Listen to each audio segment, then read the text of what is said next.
Alright, welcome back mga ka-Johnny. Nandito naman pumuli ang yung lingkod ka-Johnny na Janitor TV. Pero sa ngayon, ako po muna si ka-Johnny Gapi. Yan na yun yung mga Gapi mga ka-Johnny. So bakit ko ginawa ito ngayon at hindi tayo nag-ola? Para kahit paano huwag naman tayong puro usap na mga about sa ola ng mga ka-Johnny. Online learning. Pakita ko naman sa inyo yung mga side hustles natin at yung mga pang stress reliever natin para sa mga subscriber ko na mayroon dyan. Ilan nakilala ako bilang si Johnny Gapi, mga nagko-comment dyan. Alam ko nila na nag-isda talaga ako. Meron ko isang channel na hindi ko na masyado na-uploadan mga ka-Johnny. Yun sa mga tukol sa mga isda. Tulad nito. Ito kasi mga flower horn ko mga ka-Johnny. Kailan lang naman ako nag-alaga nito.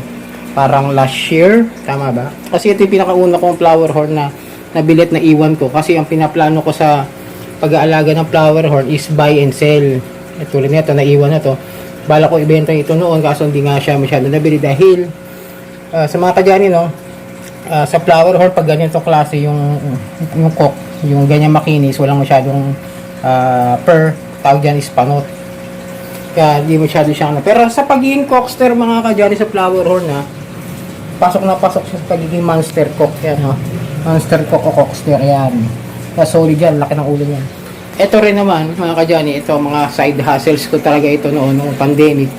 Actually din, may mga random videos ako dito sa ating channel na noon pa na nagsimula ako ng gapi. Ito yung mga isda kasi na mga madadaling alagaan kahit wala silang mga aerator o yung mga tinatawag na air pump o mostly tawag nila dyan is oxygen pero maling ano yun kasi naglalabas siya ng hangin pero hindi siya mismo oxygen, air pump or aerator mga ka-Johnny. So yun, ito yung una ko naging mga alaga during the pandemic times at naging side hustle ko rin no, naging part of sideline yung mga gapi. Nag-breed ako niyan mga ka-Johnny, binebenta ko yan. Medyo malaking tulong sa akin ito noon. Sa ngayon, di na ako nagbebenta. Ato, for keeps na lang lahat yung mga gapi ko rito. Actually mga ka-Johnny, ito rin balak ko rin ibenta. Kaso nga lang, nabili ko ito ng halagang 600 talaga. Puwera pa yung shipping fee. Siyempre, umabot na 700 plus. Medyo lumaki ng gusto. Binala ko ibenta sa libo. Ang problema, hindi na ito yung transaction. Ngayon, binibenta ko siya ngayon ng 2,000. Marami na mamahalan. Pero sabi ko nga mga ka-Johnny, pag mag-aalaga kayo o magiging buy and sell kayo ng mga isda, depende na lang sa inyo kung magkano nyo yan bibenta. Pero para sa akin, dahil quality yan, kung totoo talaga pag nakita nyo yung kulay nito sa personal, two-tone siya. Tapos talaga solid yung fur. Tsaka yung kanyang cock. Ayan o.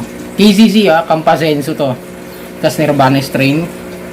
For 2,000 yan mga ka-Johnny. Yan, side hustle ko yan mga ka-Johnny. Bukod sa trabaho natin, sa pag-update sa mga ola. Ito yung buhay ko sa likod ng pagiging ola advocacy natin na sa mga victims. Ito, yung Kampa F1 ko mga ka-Johnny yan. Si Tres. Ito naman mga ka-Johnny na out ko rin to. Ito yung Kampa F2 natin. Ayan. Ay, tumakbo tayo, lumangoy, palayo. Ang pangit naman ng isda, tumakbo, no? So, yun mga ka-Johnny, 350 ko siya binibenta each. Yan yung Kampa F2 rin natin dito sa taas. So, ngayon dapat ibibenta ko to, di na nag-reply yung buyer. Ewan ko, ayaw niya. Kasi ito talaga yung tinatarget niya binibenta ko ng 2,000, sabi wala pang bawas. Medyo, pag sinabing may bawas ba o wala, ayaw ko sabihin na talaga sinasabi ko, ayaw ko may bawas yan dahil yung bawas na nangangalahati yan mabibili.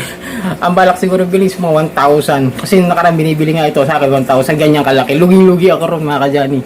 Tignan nyo naman yung kamon niya, yung lapad niya, tsaka yung laki niya Din dito mga ka-Johnny, meron tayong Thai-sick na female to. Unang besa nag-lay ang eggs, kaya bala ko by December or next year i-prepare ko siya dito kaya doon sa kampa natin.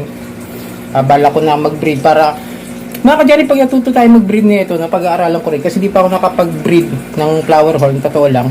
Keeping, madali siyang alagaan, hindi siya ganun kahirap i-maintain. Weekly water change lang naman ako. Tapos ito lang sa ating mga yung palit lang ng mga filter filtration niya. Yun lang, napakadaling alagaan ng flower horn mga ka-Johnny. Then sa sa maintenance, yung pagkain niya okay ko lang, tapos yung vitamins niya yun lang kailangan. Tapos kung magbi-breed, mas maganda mag-breed kasi mas madaling magbenta ng mga fry mga ka-Johnny. Yun para kung sakasakaling gusto nyo mag-laga ng isda at magkaroon kayo ng side hustle. Pero sa ngayon mga kajani, sa sobrang dami ng nag-aalaga ng mga flower at ibang isda, syempre nagkakaroon na ng oversupply, kaya medyo humina ngayon talaga ang bentahan ng flower pati ng mga gapi. So ayan mga kajani, ito muna tayo ngayong first video natin dito sa Fish Tambayan ni Kajani. So ayan, sana makatulong ako sa mga gustong magkaroon ng konting income sa mga ibang victims na gusto makapag-move on sa ulan nila. Ito, subukan nyo mag-alaga ng isda o kaya mag-try kayo mag fish keeping flower or gapi mga kajani.